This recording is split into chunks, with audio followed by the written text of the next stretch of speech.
Hello there, you're watching Grts live at 2200 hours. This is the news broadcasting for viewers in the Gambia and around the world. First, the top stories.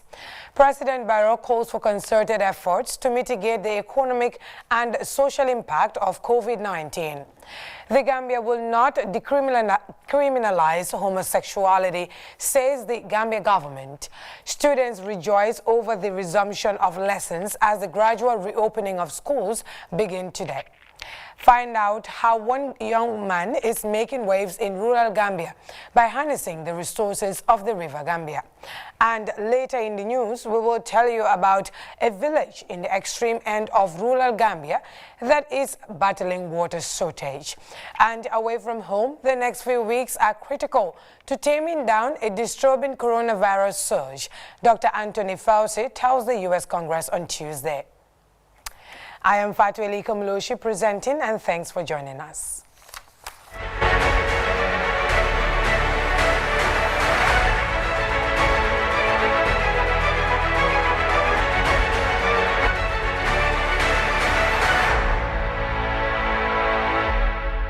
Welcome to the news. We begin this bulletin with the presidency, where the president, His Excellency Adama Barrow, has described the COVID-19 pandemic as the most daunting health and economic challenge ever faced by humankind, calling for a concerted global effort to effectively mitigate its economic and social consequences, especially the unprecedented loss of lives.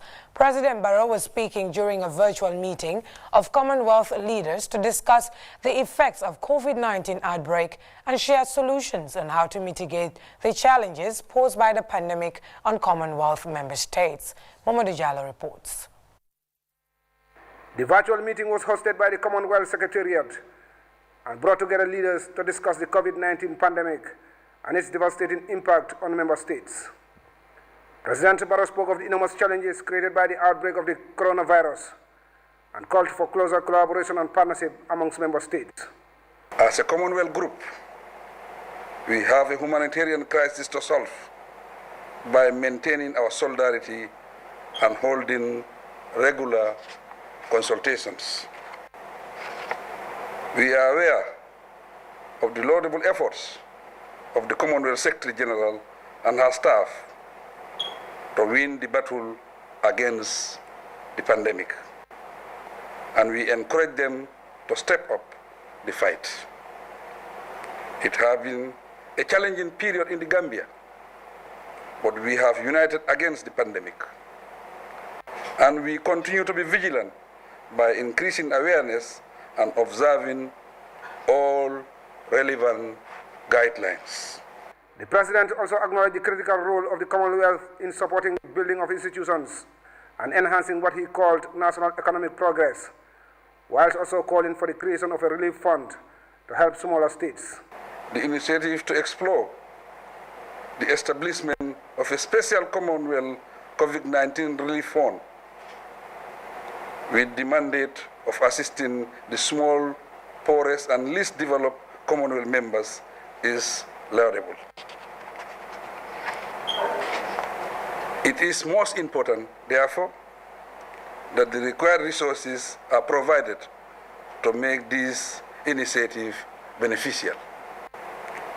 Small and vulnerable states need protection. Considering the current challenges we face as nations that depend heavily on tourism and fishing, these industries now face huge challenges resulting from the pandemic. This, the President added, should be taken further by enhancing access to markets for the export of goods and services from developing countries and extending financial assistance to enhance the effective implementation of sound and sustainable macroeconomic policies. Enhance access to all markets for the export of developing countries cannot be overemphasized. In this respect, implementing the WTO Trade Facilitation Agreement is immensely vital. Furthermore, in recognition of the Commonwealth trade and investment potential, intra-Commonwealth trade should be intensified. Commonwealth developing member countries should also be assisted with financial and technical assistance to allow the effective implementation of sound macroeconomic policies. This will lead to equitable distribution of the benefits of sustaining high rates of economic growth for poverty reduction. The President concluded by commending the Commonwealth for organizing the meeting as an important platform to promote solidarity and democracy amongst member countries. Momodo Jallo, GRTS News. And now to this press release from the Gambia government. In the wake of the simmering controversy surrounding gays, lesbians, bisexuals and transgender LGBT in the Gambia, the government of President Adama Barrow wants to make it absolutely clear that neither President Barrow himself nor any member of his government, its envoy, agent or representative has ever signed, consented to, participated in or even pretended to support any deal, package, program or agenda for the promotion of LGBT rights as it been falsely reported on news and various social media platforms. In fact, at no time had the Gambia government ever been faced with the option to accept donor funds as bargaining chips or a conditionality for the relaxation of LGBT rights. Therefore, it is not only baffling but worrisome to hear some opposition and religious leaders engage in crude speculations or indulge in insinuations and wild innuendos that cannot be substantiated. Since assuming office in 2017, President Adama Barrow has been working tirelessly to strengthening our democracy, upholding the rule of law and promoting the values of press freedom, constitutional due process and the independence of the judiciary as evident in the most recent high-profile cases. Regrettably, some elements within society have seized this democratic space to sometimes indulge in malicious fabrications against the government and then peddle these falsehoods on social media to potentially create confusion and distrust among citizens. The release also states that the government urges the Gambian people to remain steadfast against the spread of misleading information and always with respect to government actions to verify their accuracy with the relevant authorities. Significantly, while the Barrow government respects and protects the fundamental human rights of all citizens as circumscribed by law and enshrined in our Constitution, it is patently false to suggest that it has been corrupted, compromised or preconditioned to accept European funds to accommodate LGBT rights in our laws. This is false political propaganda orchestrated to score cheap political points. Accordingly, the Gambia government continues to be guided by the values and norms of its people, existing laws, and has no plans to either decriminalize or even entertain a review of laws on homosexuality. The release ends. Moving on, schools have finally reopened nearly 3 months after the forceful closure due to the coronavirus pandemic. The grade 9 classes resumed lessons today as the Basic and Secondary Education Ministry takes another giant step towards the gradual reopening of schools. The Education Minister visited some of the schools to assess the first day of lessons amid the COVID-19. Janke Ture went along and she reports that the students are excited to be back in class. Government gradually eases the state of emergency, allowing schools to slowly reopen. The Minister of Basic and Secondary Education, Claudiana Cole, visited 4 schools in the capital city, Banjul. Madam Cole's tour was meant to monitor and observe how schools are following reopening measures in schools with regards to the safety of students and teachers. I wanted to see what actually was happening with regards to the guidelines for the ease of the regulations, the emergency regulations. You know, some 2 weeks ago or so, it was announced that the emergency regulations were eased and that mosques could commence, they could reopen, churches could reopen, and schools could reopen. And I was very happy. The Education Minister visited St. Augustine's Upper Basic School, St. Joseph Basic Cycle, Gaba Jahumpa Upper Basic School, and the Reverend J.C. Fai Memorial Academy. Classes are in full swing at the St. Augustine's Upper Basic School, where the minister and delegation toured different classrooms to assess safety protocols and education activities, recommencing after a 3-month break. Her message to students is to advocate for full implementation of WHO guidelines for safe school operations. It was important that I spoke to them, remind them about the importance of keeping the guidelines and even the protocols that my ministry, we developed some protocols from the WHO and the Ministry of Health guidelines. One of the biggest disruptions caused by COVID-19 is the closure of schools, with children missing out on important classroom lessons and a complete semester. Celebrating a return to education, here teachers and students dance with joy with the first school reopening, signaling a gradual return to normalcy. At the moment, we have about 95% of our students who reported successfully this morning. Very happy, and I think my fellow colleagues too are also happy. It really has a great impact on our lives, especially the grade 9 students, because we have been sitting at home for so long, like 3 months plus, and that time we should have been doing something at school. Throughout the tour, observations were made. Students in all the 20 classrooms visited wore face masks, had access to sanitize. School environments also look clean and tidy, with water bucket installations, frequent hand washing. This thermometer is designed to check student temperatures, ensuring quick detection of high fevers on time. These items were donated by the ministry with support from UNFPA, which has joined forces with government to support the safe reopening of schools. However, some school officials asked for more supplies as the number of COVID-19 cases increases in the Gambia.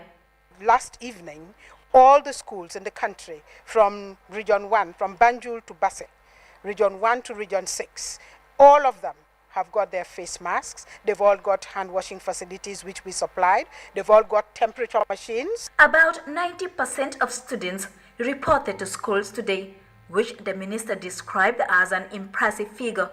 She also advised parents to send children still on holidays to school as learning begins in earnest. The minister is expected to tour other parts of the region for similar exercises, while wishing students a happy and successful return to classes as they approach their final examination. Janke Ture, reporting for Grts News. And now the Vice President of the Gambia and 2 other ministers have responded to questions from National Assembly members in the 5th sittings of the Assembly's 2nd ordinary session in the 2020 legislative year.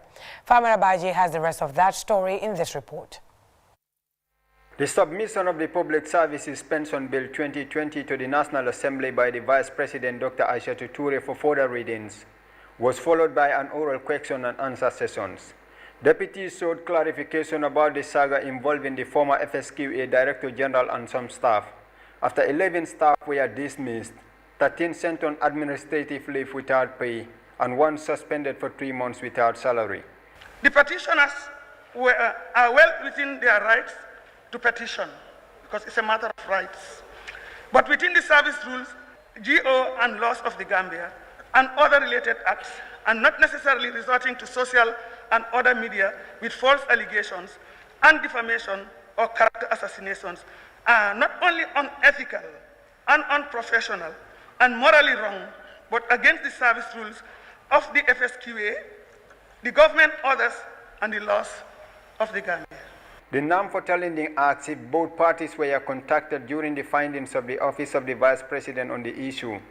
This was the Vice President's response. It is the evidence before you that should be the basic principles of taking a decision. It could be on both sides.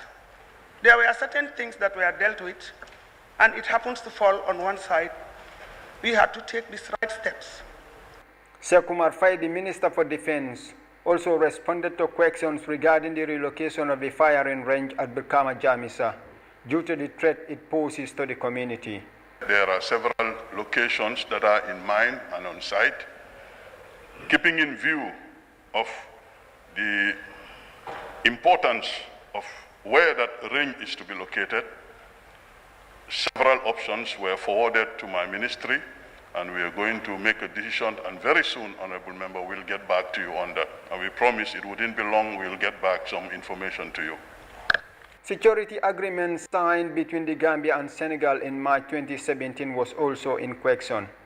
They are mutually beneficial agreements and not in any way an attempt to surrender the sovereignty of the Gambia, as often wrongly portrayed by some quarters. It is within this framework of these agreements that Senegal gave access to Gambian Armed Forces training slots to come to their prestigious military training institution. As a result, they have trained 300 personnel of the new Presidential Guard.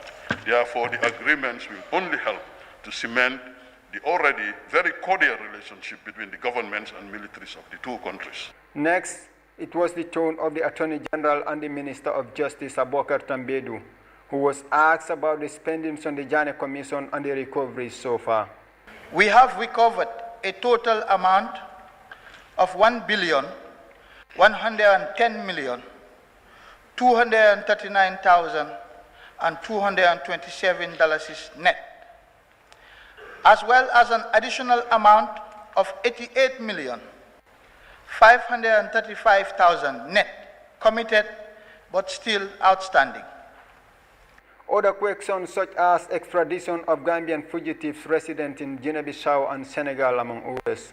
At the end of its work, the TRRC will identify for prosecution those who bear the greatest responsibility for these acts. It is only at that point in time that the government will determine whether or not extradition requests should be made in respect of individuals identified by the TRRC and who are outside the country at that time.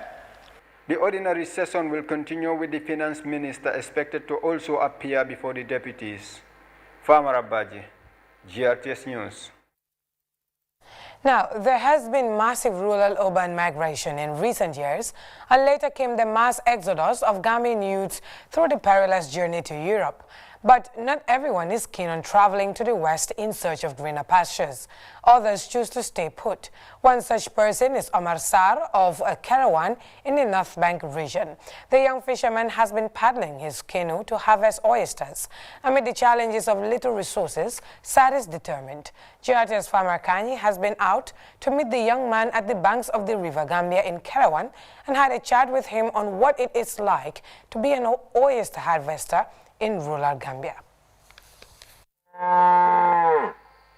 Out they go, searching for grazing lands. Only kilometers of traveling will lead to satisfaction. These animals are victims of environmental degradation. Human activities towards the environment is now haunting their own lives and that of their animals. The country's forest cover is not quite impressive and holds a bleak future. The only trees that are now partially preserved in the rural areas are the mangroves, scattered along the banks of the River Gambia. The people who are planting these very important trees are at times not recognized by the vast majority, most often its end users. At the outskirts of Kerawan, Omar Sarr has his office under this shade. He is a fisherman but also an environmentalist. His trade is quite tedious. A family tradition he inherited is now costing him his life. With serious body injuries that are taking time to heal, as a breadwinner, sitting at home means no meal for his family. My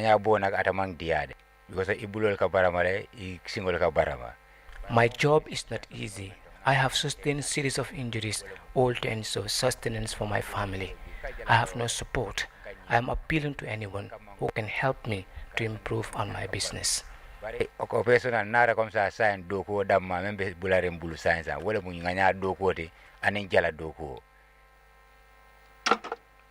His livelihood depends on the River Gambia. From oysters, he gets his daily bread. He claimed to have planted majority of the mangroves around to protect the environment. I have planted hundreds of mangrove seedlings here and have never received any reward for it. Maybe my efforts will be recognized someday.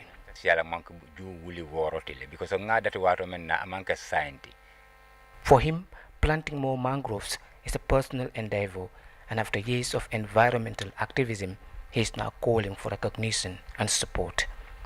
This small canoe takes him everywhere in search of oysters. Omar's customer base in Kerawan is very limited. This phenomenon made expansion of the business very difficult, and the COVID-19 pandemic has brought in a sharp decline. Crossing over 35 years with no background of business training, it's impossible for Omar to access the YEP, IMVF, and other EU grants to expand his business. For the news, I am Famarakani.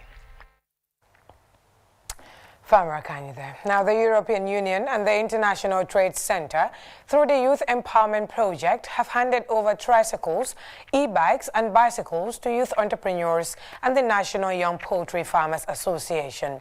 The support, as Khadijatou Jallow reports, is meant to help them overcome the economic challenges triggered by COVID-19. The emergence of COVID-19 pandemic has been a health and economic crisis across the globe. In a bid to curb the negative impact of the disease, government, in partnership with relevant stakeholders, has been mobilizing support and series of programs to mitigate the impact as well as stop the spread of the virus. The recent gesture will facilitate and enhance the flow of goods, improve access to markets, as well as create jobs opportunities for small businesses. Yusufa Keta represents the International Trade Center. The support will provide 8 tricycles, 5 solar-powered tricycles, and 13 bicycles to logistic companies and the National Young Poultry Farmers Association. The initiative will create new employment opportunities for youth and women, and most importantly, facilitate the transportation of goods in the economy during and after COVID-19.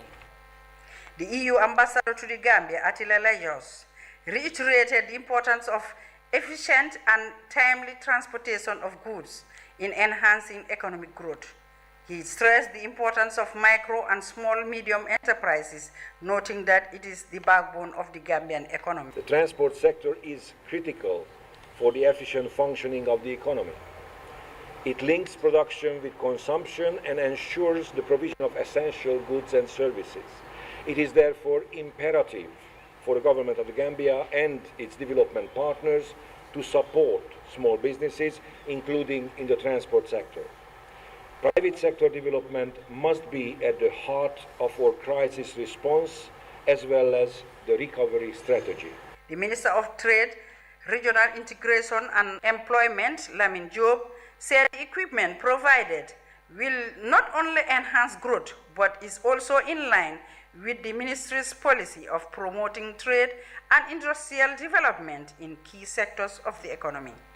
This equipment to be handed over today will improve the capacities of these young business entrepreneurs to facilitate the distribution of products and essential goods around the country.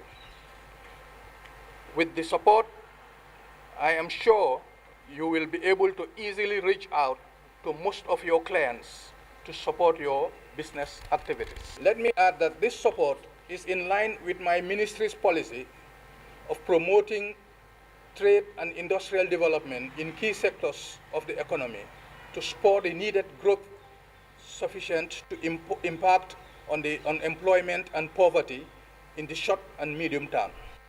Jariata Jallow, CEO, Yonima Company, spoke on behalf of the beneficiary. We will make good use of these delivery materials we are receiving today. Thank you for giving Yonima, a woman-owned business, the platform to grow. Yonima, because you've got better things to do on all your business and personal errands. We all know that it is not easy to start a business in the Gambia, talk less to start a business in a male-dominated sector.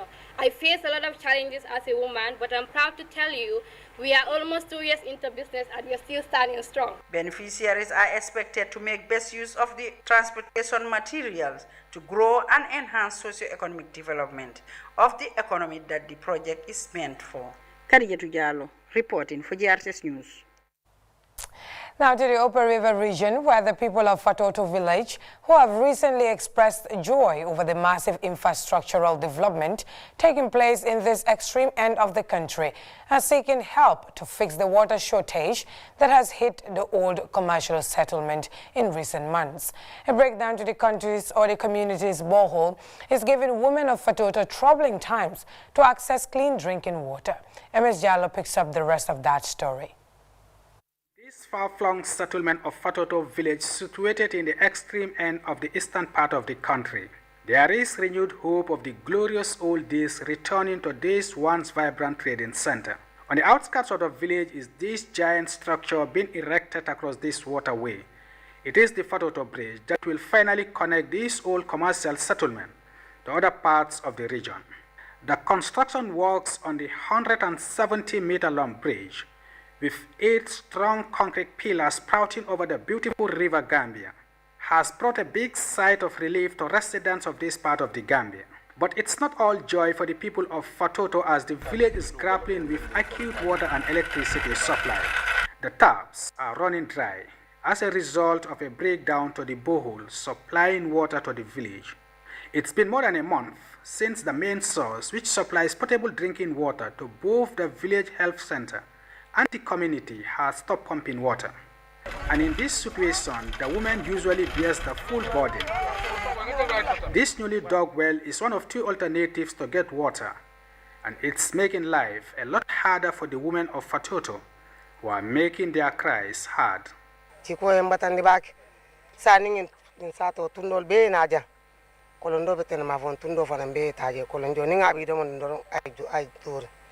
Water shortage is a serious problem for us. Imagine if the whole village had to rely on just 2 wells to get water for all our domestic chores.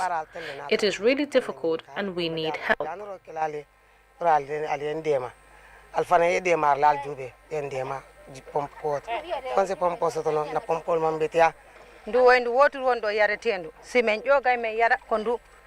For us living around this end, this is the only well where we can get water from, and it's very troubling.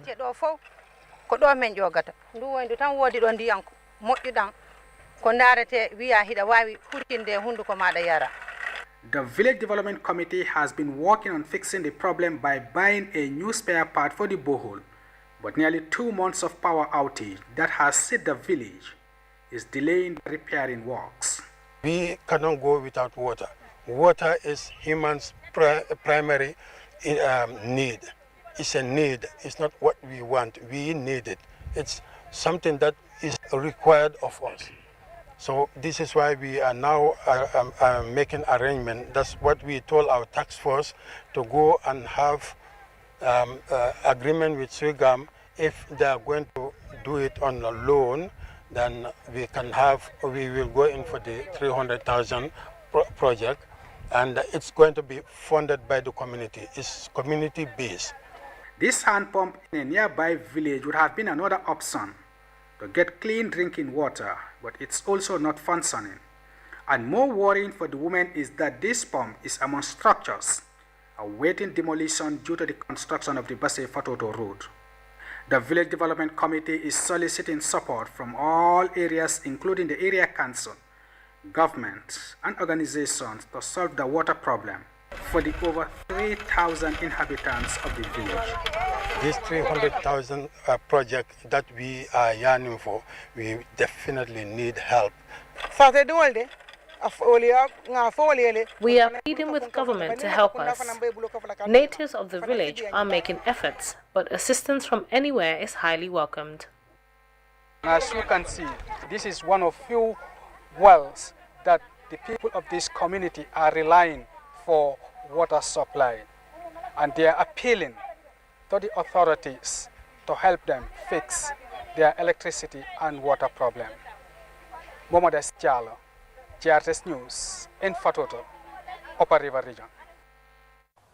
Now, Awaminte, the first defense witness in the alleged murder trial involving the embattled former junta member, Yankuba Toure, on Thursday told judges at the High Court in Banjul that she was aware that Edward Singate was the first or the vice chairman of AFPRC as of 1995. Madam Minte, who serves as the defense first witness, made the confirmation when the case resumed today before Justice Ibrahima Jaite for continuation of her evidence under cross-examination by the State Counsel A.M. Yusuf. Mrs. Minte, however, denied seeing neither the family of Edward Singate nor Edward himself visiting their residence at Cape Point and later at Kirsering. The first witness categorically made it clear to the trial judge that she would not know whether the suspect visited Edward at his residence at Cape Point while they were at Kirsering and was never informed by the accused, even if he did so. The accused Yankuba Toure is being tried on murder charges for his alleged participation in the killing of Usman Koro Sise, the late finance minister who died mysteriously in June 1995. His arrest and prosecution came following his appearance and refusal to testify before the Truth Commission in June last year. And since then, he is being detained at the State Central Prison at Mile 2, whilst his case continues at the High Court. Mr. Toure, however, refused to take his plea when he appeared before the court, citing constitutional immunity. If found guilty, Mr. Toure might be sentenced to death or life in prison. The trial resumes tomorrow for continuation of cross-examination of defense witness Awa Minte. Now, Ibrahima Binjai, a former prison officer, has testified before the TRRC, giving accounts of how he was arrested, detained and subsequently dismissed from the Gambia Prison Services.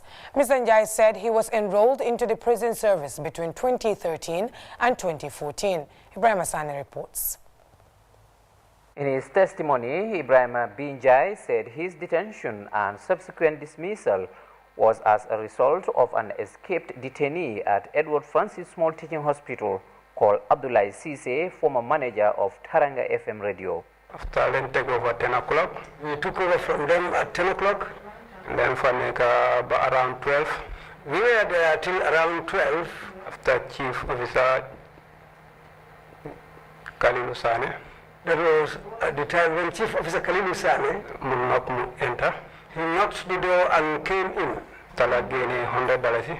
It was after that he took out $100. After Dama gender bread and dinner. He told me to go and buy bread for our dinner. He took out a crate of Don Simon. After then you could join and use accent bread. After Boblenko use bread. We used it with our bread, we ate it up, we drank it with our bread. After one call is we get something that wrong. It was after eating that and drinking the Don Simon, it was after that time that we felt that something is not all right, something's wrong. We feel being somewhat dizzy, your body is heavy. It was after that we all slept. Jai said he was subjected to inhumane treatment during his detention for over 9 months before subsequently released and dismissed from the service. Senior prison officer Abdu Anabi Jame said food given to prisoners is not fit for consumption. According to Mr. Jame, the former prison boss David Colley ordered the torture of some prisoners near his office. When we saw eye to eye, he soaked his head down. Then his reactions changed and he was stressed. But what he was doing, David's window was left open. He was watching. Then they used to take prisoner one after the other to the top. Sorry, on the decks and would start beating. On the prison mobile saga, Abdu Anabi Jammeh said he was called during an investigation concerning mobile phones. He said investigation was carried out due to his alleged involvement and a lot of prisoners were beaten during this investigation. Mr. Jammeh also narrates his detention at the NIA and the Mile 2 prisons, his demotion of his ranks amongst other things. He said he was not able to see his family for 9 months during his detention. Ibrahim N. Sane, GRTS News. Now, the Chief of Defense Staff of the Gambia Armed Forces has begun the second leg of his tour of military facilities with visits to the 4 Infantry Battalion in Kanilai and the Sibanor military post. The CDS has been having one key message for his troops, that is to exercise maximum professionalism in the exercise of their duties. But as Isaducator reports, Major General Drame and delegation received a warm reception from the people. CDS Drama Store began in the West Coast region with a brief welcoming ceremony at the Kanfenda Junction. The CDS and delegation then drove to Kanilai, where he was treated to the usual quarter guard parade.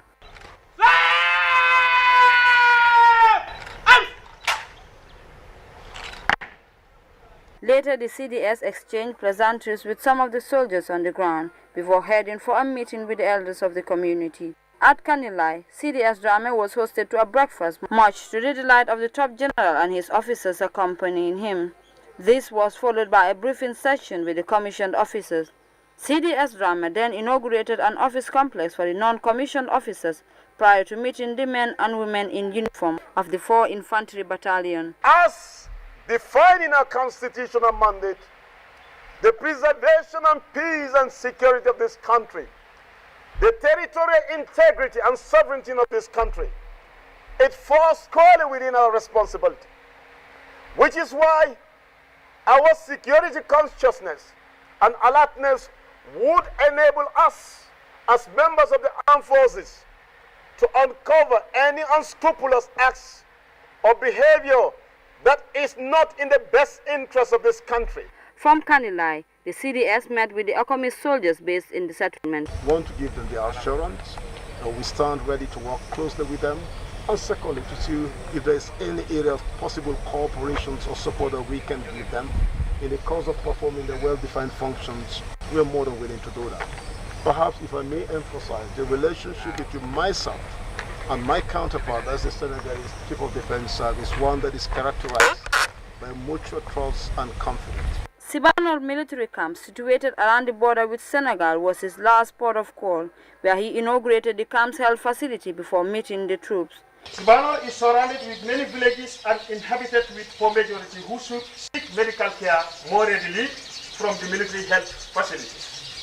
Statistics has indicated that 1:5, the ratio of soldiers and civilians respectively seek medical help from this health force. Now that is standardized, more programs could be run, thus opening the gap of accessibility and affordability for care. Major General Drame again reassured his troops of his commitment to address their concerns and improve their welfare, but the military chief also took time to urge members of the armed forces to be professionals in executing their duties as members of the armed forces. For GRTS News, this is Aissatou Keita. Up next is the international news with the latest from the U.S. coronavirus situation. Stay with us.